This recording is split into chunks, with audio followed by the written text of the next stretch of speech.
વિશ્વ ઉમિયા ફાઉન્ડેશન દ્વારા ઉમિયા રથનું અમદાવાદમાં પરિભ્રમણ કરવામાં આવી રહ્યું છે।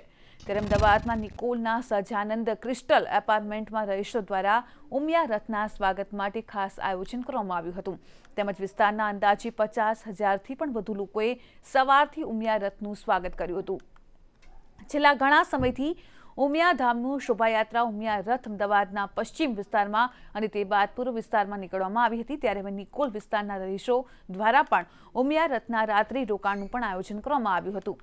પાટીદાર સમાજના ઉત્કર્ષ માટે આશરે 1,000 કરોડના ખર્ચે અમદાવાદમાં વૈષ્ણોદેવી સર્કલ પાસે ભવ્ય સંકુલ બનાવવાનું આયોજન કરવામાં આવ્યું છે। સંકુલમાં ભવ્ય મંદિર બનાવવામાં આવશે। તે બાદ દરેક સમાજના બાળકો માટે શૈક્ષણિક સંકુલ, આરોગ્ય ભવન અને કૃષિ ભવન તેમજ પાટીદાર સમાજનું એક કલ્ચર ક્લબ બનાવવાનું આયોજન કરવામાં આવ્યું છે।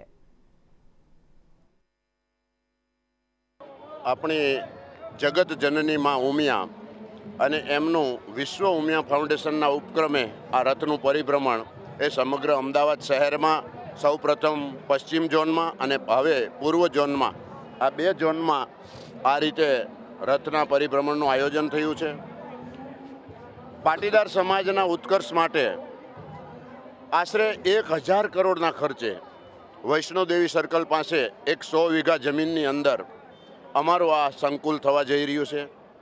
આ સંકુલની અંદર સમગ્ર વિશ્વના પાટીદારો એક બનીને એક પ્લેટફોર્મ ઉપર સંગઠિત થઈ અને સમાજ રચનાનું અને સમાજના ઉત્કર્ષનું અને સર્વાંગી વિકાસ માટેનું કાર્ય હાથ ધર્યું છે। આ લગભગ અમે લોકો છેલ્લા 7 દિવસથી મહેનત કરી રહ્યા છે। જ્યારથી અમને વિશ્વ ઉમિયા ફાઉન્ડેશન તરફથી રાત્રિ રોકાણનો અવસર મળ્યો, સૌપ્રથમ તો એ બદલ વિશ્વ ઉમિયા ફાઉન્ડેશન તેમજ નિકોલ રથ સંચાલન પરિવારનો અમે સવિશેષ આભાર માનીએ છીએ કે આ અવસર અમને આપ્યો અને આના માટે અમે છેલ્લા 7 દિવસથી સૌ મહેનત કરી રહ્યા છીએ।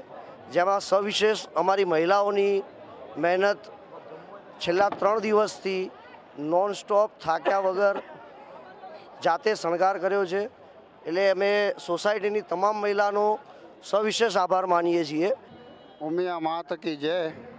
સોસાયટીમાં અને અમદાવાદ આ પૂર્વમાં અઠવાડિયા 10 દિવસથી આ રથના પરિભ્રમણનું કાર્ય, સંગઠનનું કાર્ય, કાર્યકર્તાઓનું કાર્ય, આ બધી સમજવાની આખી પ્રક્રિયા ચાલુ હતી। ખૂબ જ સાથ સહકાર દરેક કાર્યકર્તાઓનો મળ્યો છે।